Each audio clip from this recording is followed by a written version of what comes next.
welcome to the Complete Health Podcast, the podcast that brings you a complete view of everything healthcare, exercise as medicine, and a lot more. We're your hosts, Helen O'Leary and Reece Noble, physiotherapists at Complete Physio and Pilates in London.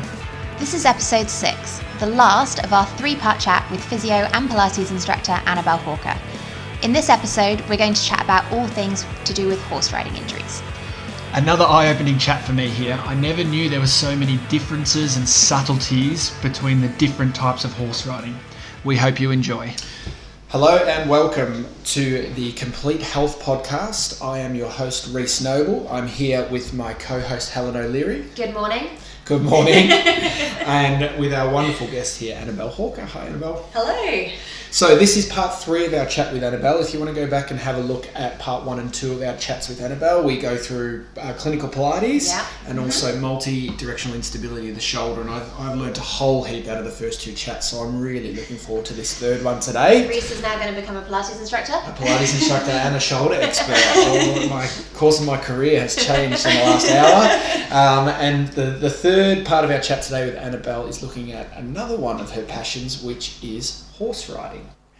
So, Annabel, I know nothing about I feel like horse we're going riding. to pass the buck This real is quickly. you talking real, this is all you here. So I have ridden a horse, not in recent times, but what's your history in horse riding? How come it's an interest of yours? Yeah, well, my mum grew up in country New South Wales, so she's always ridden.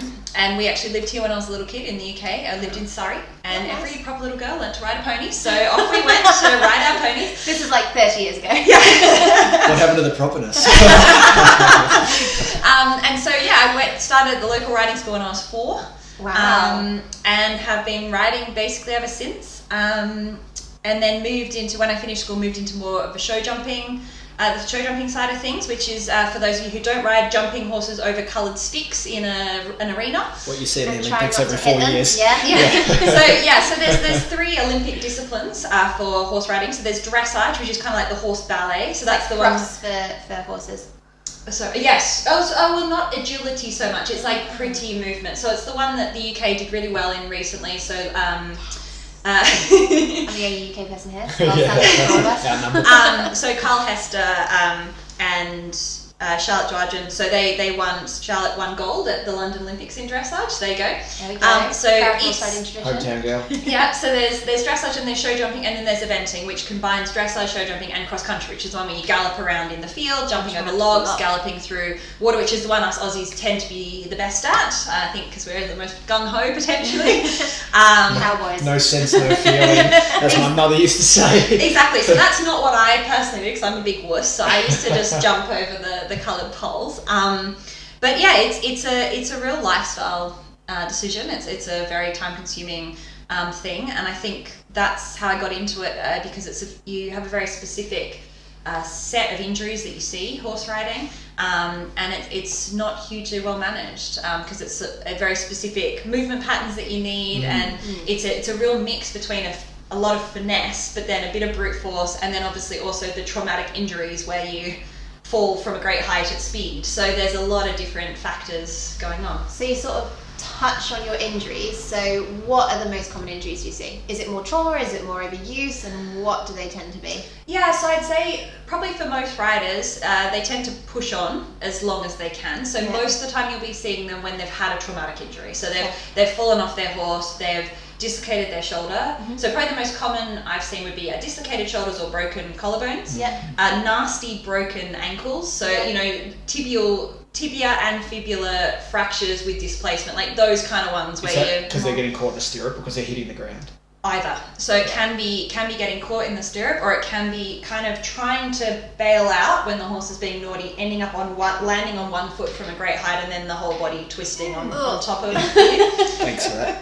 Didn't want my lunch. And then obviously, a high proportion of traumatic brain injuries, which is not something that I deal with, but I have a couple of friends who've had traumatic brain injuries falling off their horses, and spinal injuries.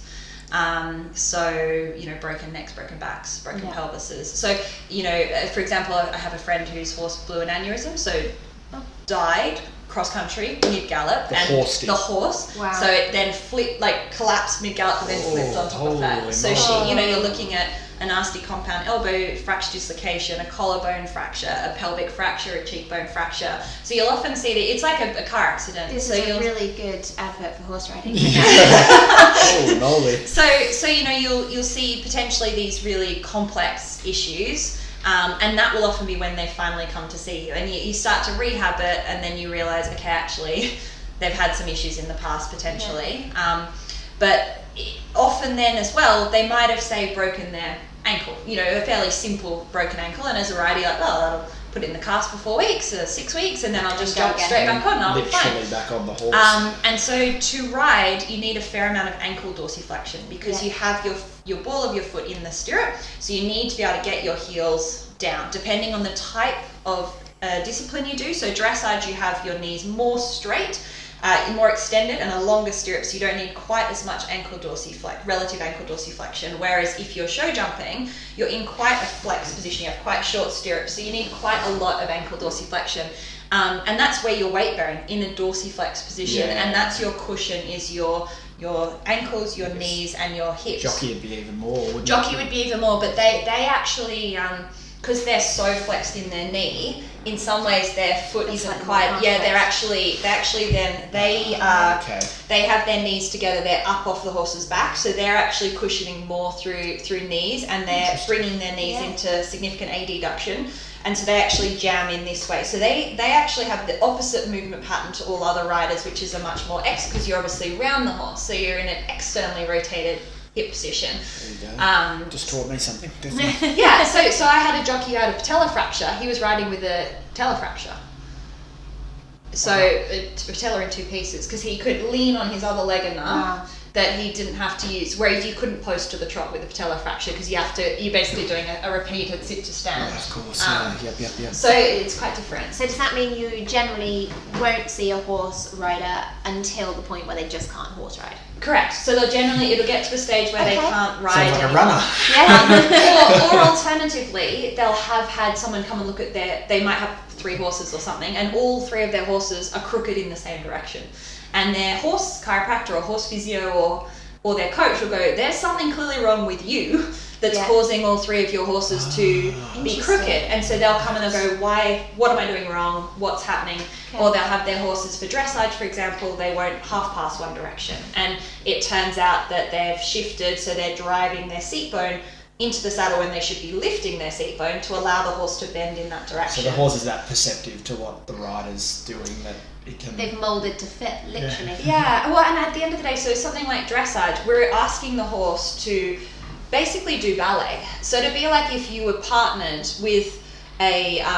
So for me, as a female ballet dancer, if I was partnered with a male ballet dancer who was like gripping one side of my ribs really hard and not gripping the other side, or only held one leg properly and not the other leg, it would make it very difficult for you to do your part of the dance correctly as well. And I think what's come in the last probably 5, maybe not 10 years, maybe 5 years, is that it's been much more acknowledged that horse riders are athletes as well. So in the past, it's always been like, well, we're just sitting there, it's the horse that's the athlete.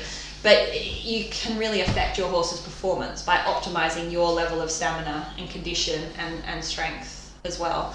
And what I often say to riders is, well, if you've got 3 horses and they're all crooked different ways, it's probably the horse. But if they're all crooked the same way, it's definitely your fault. You're doing something You're the wrong common there. denominator. Yeah, exactly. And then, as you're saying, particularly with dressage, say for example, it's a lot.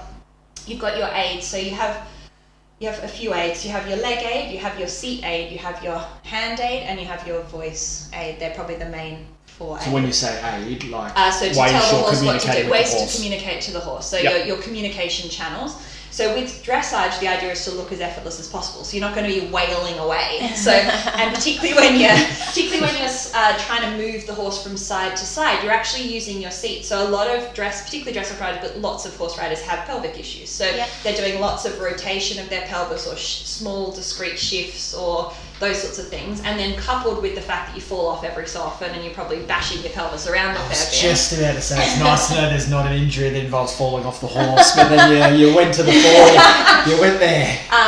So I mean, there are lots of nuances from that sort of thing. Then obviously as a show jumper, you're in a lot more of a bent knee position, so a lot of patellofemoral pain, particularly if you're not sufficiently externally rotating through your femurs. So particularly in female show jumpers, get a lot of, like female runners, I suppose, a lot of patellofemoral pain. So need to work a lot on the external rotation, that sort of thing as well. But then obviously upper body posture, so scapular retraction is important to be able to brace against the horse. Yeah, of course. So you've touched on one injury that occurs through not falling off the horse. Is there any other common ones that you see, like overuse injuries or anything like that? Yeah, so I mean, definitely sort of lower back sort of stuff, particularly for those that are, a lot of horse riders will also then gallop race horses as their like extra sort of activities. You're spending a lot of time in quite a forward flex position under a fair bit of load with compression. Yeah. So that's a common one I've seen actually here more than back home at the beginning of the hunt season.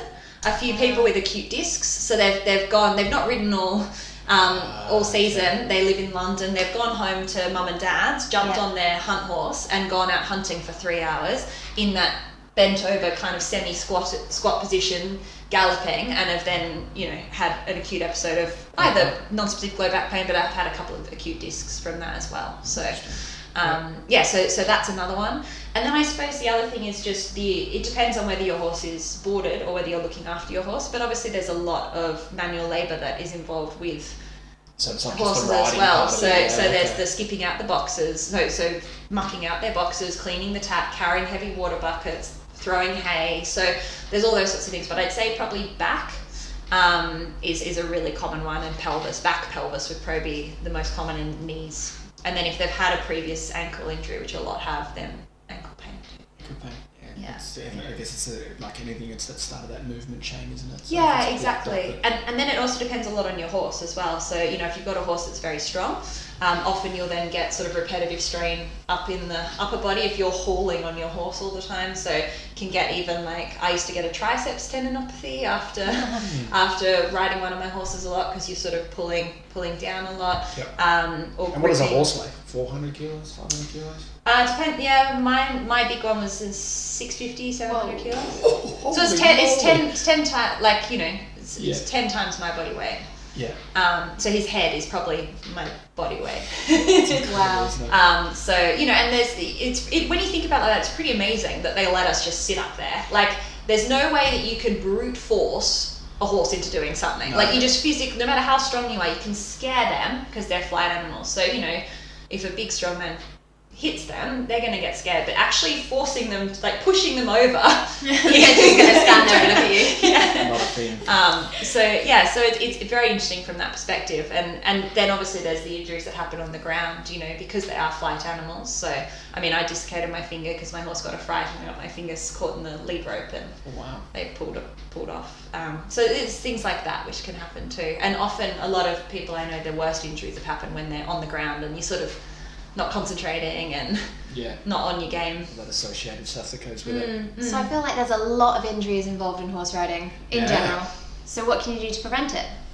Is there anything you can do to prevent it? So I mean, from the traumatic injury perspective, I suppose there's not a huge amount. So wrap yourself in bubble wrap and bounce. Well, and I mean, this is probably a question more for riding instructors than a physio in terms of the traumatic injuries, but it'd be things like making sure that you're entered at an appropriate level, that your horse is appropriately fit for the level that you're doing, that you have experience at that level.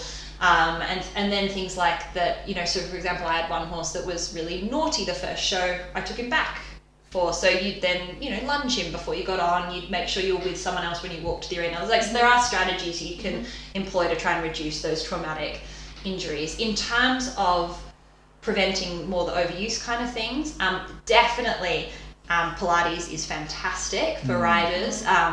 And there's a couple of things that are really important. So hip mobility, hip and pelvis dissociation, particularly for the dressage riders. Quad strength for those that are show jumpers and eventers who are up in 2-point, which means out of the saddle. So you're basically holding an isometric squat for, half an hour, 20 minutes. Wow. Can you do that, Reece? That sort of thing. And then definitely the ability to dissociate upper body and lower body, which is more for horse performance. And then things like they've done a study to show that amateur riders versus professional riders, when the horse lands from a jump, a professional rider's heel will sink down earlier, so they're actually cushioning their landing earlier than an amateur rider. So soleus strength is really important from that perspective, ankle mobility. So I suppose it's like looking at a sports team. It depends on what their position as it was is. So a fullback is going to be very different to a prop in terms of their demands. So same for a dressage rider versus a polo player versus an eventer.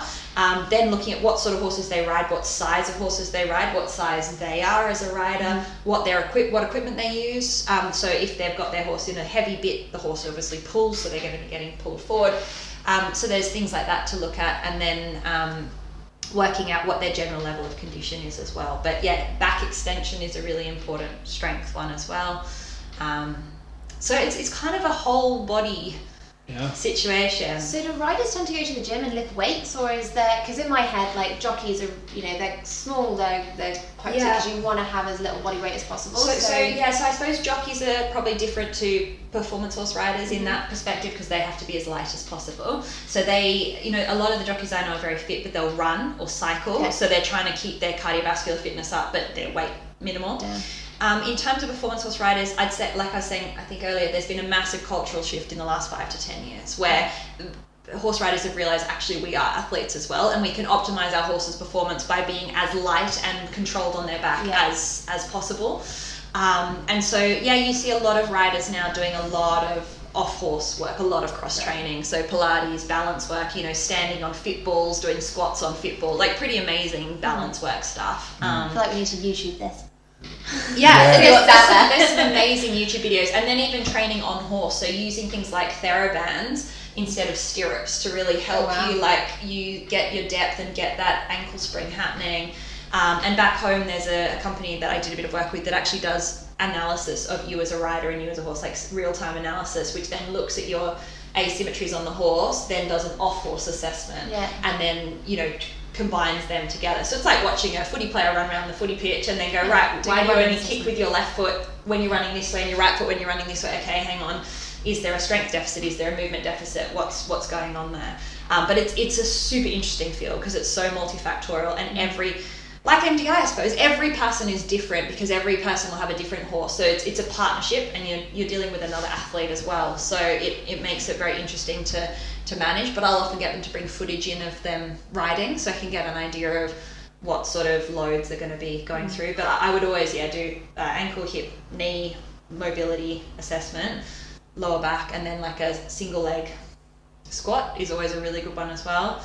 Double leg squat is a really optimal stability one to look at. But you'll often see that there's, they look very graceful on a horse and then they get off and you're like, oh, how are you staying on? I don't know what's going on here. What are the sort of key muscle groups in that? Coming back to my gym perspective. So if you want to give someone a basic gym program to get them ready for dressage, so what areas are you looking at? Yeah, so with dressage you're looking at external rotation, so probably some glutes sort of work. Like a sumo squat? Yeah, that'd be good. Yeah. I mean, they're working, so dressage riders, sorry for those that are listening rather than watching, but a dressage rider is kind of sitting here. So this is their position. So they're actually using their long adductors a lot to squeeze the horse. Okay. So it's kind of that feet underneath your hips. Yeah, so it should be a straight line from heels to hip to shoulders as a dressage. It should be the same in a show jumper actually, really, but in a dressage rider. So it's quite so we're looking at, I would say, some calf flexibility and strength, but lots of adductors, abductors, because that's what they're doing a lot of their work. Then also shoulder retraction, back extensors, because they need to be very placed, and they need to be able to dissociate their pelvis from their upper body, so they can give those aids but still look beautiful and still and composed on top, and they're not kind of flopping around. So that would be for them. For a show jumper, it'd be more quads, glutes, soleus, and then still back extensors. So because when you're landing from a jump, you have to come forward and then sit yourself back up without plonking. It's another deadlift. So deadlifts, squats, all of that sort of stuff. But then lots of instability as well, because remembering when they're in a stirrup, particularly the shorter the stirrups are, a stable base. So I do lots of squats on wobble discs or Bosus, but wobble discs work better from a stirrup perspective. So 2 separate little wobble discs rather than being on a one stirrup goes down, the other one doesn't come up, does it? Yeah. Kind of thing, like they're completely independent of one another, so that's quite fun. So I guess for my S&C brethren and sistren, isn't that the word? People out there who hate Bosu balls and wobble discs, I know there's a few of you out there, this might be an athlete population where you actually want to dust those things. Yeah, and I completely agree because most of the time we are on a stable surface, but horse riders are a population where they are not on a stable surface, so it is a functional exercise for them to be on a wobble disc or a wobble board. The other option is to have them using therabands, jumping on and off, with a TheraBand, just getting that, or a tramp can be good too. But lots of jump and land, so plyometric stuff. There's that real force absorption element to it, isn't correct, it? Correct. And then lots of crossbody stuff. Yes. So they can stabilize and move and shift their weight. But the stronger you are, the more likely you are going to be able to save yourself as well. If something happens and you get a bit unseated, if you are strong, being able to recover yourself back. So it almost sounds to me like it could be a perfect candidate for a gym Pilates combination. It does, and they sound quite fun. Yeah, actually it does. Yeah, there's so many things you can do. It's amazing, and then there's lots of isometric contractions. So often then they're quite tight, like stiff as well, because they're trying to hold themselves steady. So often a very stiff thoracic spine. So do you do much breathing work? Often, it's interesting though. Correct. And I mean, so for a show jumping round, it's 90 seconds. So you can feasibly hold your breath for 90 seconds. But a dressage test is 8.5 minutes. So you cannot hold your breath for 8.5 minutes. Got other issues if you're doing that. Well, you're very good at freediving. So so definitely for the dressage riders, that's something I do a lot of work with. Is lots of breath work for the eventers who are going cross country, because that's 8 to 10 minutes once again. So the show jumpers, if they've got a good strategy in place and they're struggling to stabilize without holding their breath, then often you'll let them continue with that until you've built up some other control, because otherwise they're really struggling for control. So it depends on the person, but it's one of those ones where unfortunately there's not kind of a this is the gem exercise for all riders, but it's definitely leg strength, external rotation, mobility in the hips, making sure they've got a good hip hinge. And then deadlift. Deadlift, exactly, and squats. And then upper back rotation and scapular retraction as well. So posterior shoulder work. They don't need a lot of anterior strength. They're always resisting backwards. Push. Yeah, exactly. Again, it fits in, doesn't it? Yeah. So, I mean, I think the take home has actually been really interesting. So I think the take home for me there, a big one is know subjective assessment, know your rider, know what they're doing. Yeah, and to be honest, often I might take half an hour speaking to them about what they do, what their goals are, what their aspirations are. Looking at a video, talking to them about their horse, their saddle fit is also really important. What boots it's the amount of gear involved is massive as well, and that can really affect things. So if they ride in a top boot versus a boot and chap, that will affect the rigidity of their ankle. If they like to ride in sticky jods rather than non-sticky jods, that might reveal something about whether they like to grip with their knee. I sort of feel at this point we've realised that this is outside of my practice. And if you're a therapist listening to this and you don't know what Annabel just said, you should probably refer on. All of that sort of stuff I have a background in, but basically it's good biomechanics. So I might then look at them, once I've spoken to them, I might literally look at a squat, a deadlift, a single leg squat, lumbar flexion and thoracic rotation. That might be it, day one. I probably look at it 90% of my patients Exactly, anyway. exactly. And so even if you don't have a background in horse riding, you're going to be able to look at their movement patterns and get an idea of whether they have good or poor movement patterns, and at least start to rehabilitate them. So I don't want practitioners who don't have a background in horse riding to think, oh God, I can't see a horse rider. Of course you can. There's so many things you'll be able to help them out with, and ankle flexibility, looking at all those sorts of things. That's the low-hanging fruit, isn't it? I guess one thing with athletic development over the years that I've learned is 80% of what people are doing is generally the same things. Yeah, exactly. Squat, dead, twist, pull. And so where they need to see someone that has experience is if that all looks pretty good and they're still having problems, or to speak to someone, because it may well be that you might speak to me and go, look, I've got this patient and it hurts them when their horse turns right or something. I might be like, all right, well, look at their ankle range, and then you can do it and rehab it yourself. But it's just having that background and the ability to go, look, these are the compound movements that they're actually doing when they do that movement on a horse, because it's just not a familiar thing. We can all break down running. All physios could break down a running pattern, but a pattern as you jump over a fence is potentially, on a horse is potentially, it's potentially a lot less familiar. And so if you're interested in it, it's definitely something you can learn a lot about. But if you're not interested, it's a massive amount of information to know. So it's probably best to start off with some basics and then find someone that has the experience in that area. So then, final thing, is there anything that a horse rider should be doing before they get on a horse? Yeah, so I think it depends on the type of riding they do, but definitely for the dressage riders, making sure they've got kind of their breathing pattern going before they get on.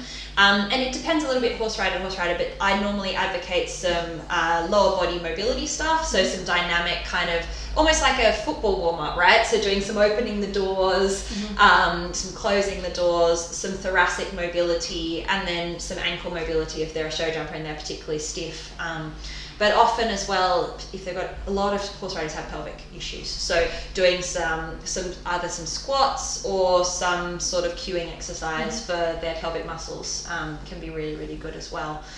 To be honest though, most of them are not going to have time to do that on a day-to-day basis, and it's not a priority. They'll probably spend hundreds of hours on their horse's rehab, but their rehab is not a priority. So that's the other thing I'd say for horse riders: give them one thing to do, or two, and then throw it back at how it's going to help their performance on their horse, because that is what they're interested in. They don't care if they can't walk; they care if when they get on, it might affect their horse. Exactly, it might affect their horse's performance or longevity. As we had an Australian rider at the Rio Olympics, one before that, who he had a broken leg. He walked the course on crutches and then got on and rode. He didn't care that he could walk, but he cared if he could get on and ride his horse correctly. That's incredible. I rode my horse with a crushed femur. Didn't realise that it was. Just as long as you can get on that horse. Just push on. It gives new meaning to that's get back on the horse. That's probably the other thing is, if a horse rider comes in and they're like, I can't ride, it's probably quite significant. And if you're umming and ahhing as to whether to send for investigations or not, I always would. Because the amount of force involved with a fall as well. You're travelling at... It's a high bar for them. And I can't do it in miles. I don't know it in real money. Kilometres. Were you going, on a cross-country course, you're going 450 metres per minute? Per minute? No, 600 metres per minute. Okay. So it's much faster than we can run. Yeah. And so you're then at a height, you're then jumping over something. So you might be falling, you might be going forwards at 600 metres per minute and then going up and then falling from, say, 2 metres. 22 miles an hour. That is quick. Very quick. Especially to come off from a height. Yeah. And often if you fall off in the jump, you then fly up and then... to come down. It's just a few extra inches to come down from. So but it's a really interesting field, and it's definitely something that can be really rewarding because there's a lot of things to work on, and it's a really holistic. That's why I like it. I think it's a whole body thing once again. And a committed patient bunch too. They have that goal to want to get back. Correct. And the one thing is never tell them to not ride unless it's it's got to be just like the runners. Just like Chris would like that one. We just found another patient population that is exactly the same. Keep going. Ooh, and being aware that if you tell them to get off, they're still going to be doing everything else. So they're still going to be skipping out boxes. They'll be lunging their horses. They'll be cleaning their... It's just one. Correct. Correct. Yeah. So when I did my leg, he was like, "Yeah, you can still walk." And a few weeks later, he's like, "It's no better." He's like, "What have you been doing?" I'm like, "Well, I have to feed 20 horses a day, and I do this, and then I stand all day at work as physio." He was like, Yeah, so when I said you could walk, I didn't mean you could be on your leg for 12 hours a day. As a physio, you had to be told that. Yeah. There's another patient population. That's a whole other story in itself. All right, I think that's a fantastic place to wrap it up. So thanks again. The third part of our chat with Annabel today, which I have absolutely learnt a heap in the last hour and a half. So for those of you who hasn't listened to the first couple, we had a really good chat with Annabel about clinical Pilates, then moved into multi-directional instability of the shoulder, and then of course, as you've just been listening to, horse riding and all the things that are associated with horse riding and caring for horses, which sounds like it's a big part of it as well. So Annabel, thank you very much. A lot of real gems in there. I've learned a lot in the hour and a half. So thank you. My pleasure. Us. And yeah, as you can tell, I like to talk. So anyone who has any questions, feel free to contact me. I'm more than happy to chat through with anyone. Yeah, what's your email address? My email address again. So Annabel, ANNABEL @complete-physio.co.uk. Brilliant. Excellent. Thank you. Thanks everyone for listening. Any questions, get in contact with Annabel or just get in contact with us here at the podcast. All right, we'll see you guys again soon. See you later. Bye. That concludes episode 6 of the Complete Health Podcast, the last in our 3-part series with Annabel. As always, for any further information or questions, please feel free to contact us at either reece@complete-physio.co.uk or helen@complete-pilates.co.uk. We're also on Instagram at the Complete Health Podcast, all one word. Another great series of chats here with Annabel. I feel very lucky to be able to bring these to people, therapists and patients alike. For our next series of podcasts, we sit down with pelvic and women's health physio Claire Patissy to talk all things pelvic floor, pregnancy and birth. So for another week, stay healthy and goodbye.